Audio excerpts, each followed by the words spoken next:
Ngayong araw ay napadpad nga pala ako sa lugar na napakaraming arwana. Syempre walang iba, dito lang yan sa may Aquatic South Dragon. Napakaganda at napaka-quality nga pala ng mga isda nila. Meron din pala ditong gold arwana na nagkakahalaga ng 6,000 to 30,000 pesos. Meron din pala silang golden high black na arwana. Napakaganda nga pala ng mga arwana dito, pero may mas gaganda pa. Ito nga pala yung tinatawag na super red arwana. O diba napakaganda? Nagkakahalaga nga pala to ng 50,000 to 200,000 pesos. Ito nga pala yung nanalo ng first place sa Arwana Cup Philippines.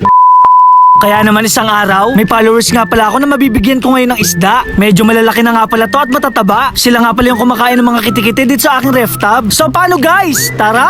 Bago ang lahat, pupuntahan ko nga pala yung kapwa ko nag-aalaga ng isda. Dito lang yan sa may barangay Marinig Purok 2. Malayo pa lang nakikita ko na yung lawa ng Laguna Bay. Napakalakas ng hangin dito at napakaginawa. Malayo pa lang nakikita ko na yung aking tropa. Big shoutout nga pala kay Boss Alan. Agad nga pala kaming pumasok sa kanyang munting tahanan. Ito nga pala yung bagong Oscar na kanyang alaga. Albino nga pala yan na may kasamang siklid. Mapapasana all ka na lang talaga kasi matagal na ako naghahanap ng ganyang klaseng isda. Meron din pala siyang alagang arwana. Ang kaso lang hindi ko matukoy kung anong kulay nito. Syempre hindi mawawala ang mga flower horn. Pinakita niya rin pala yung mga isda dito sa loob ng kanyang bahay. Dito nga daw pala nagmula ang kampa. Nakakatuwa lang kasi may hawig sila ni Gracia. Ang kinaibahan lang nito, eto may anak na. Tapos si Gracia wala pa. Nagtatry na nga rin pala siya magparami ng mga Oscar. Bilisan niyo sana magkaanak para makahingi ako ng isa. Char. May ipapakita nga pala si Boss Alan na albino. Ang kaso lang guys, hindi nga pala siya klase ng isda. Isa nga pala siyang ahas. Muntik na nga pala siyang kagatin, mabuti na lang may busal ang bibig. Aalagaan ko na lahat ng uri ng isda, wag lang ahas. Mapunta naman kami dito sa labas. Nag-aalaga naman ng gapi yung kapatid ni Boss Alan. Napakalinis nga pala ng tubig at napakagandang tingnan. May nahuling malaking isda nga pala yung mga tropa ni Boss Alan. Ito nga pala yung tinatawag na mamali. Nakakatuwa kasi napakalaki nito. Pwedeng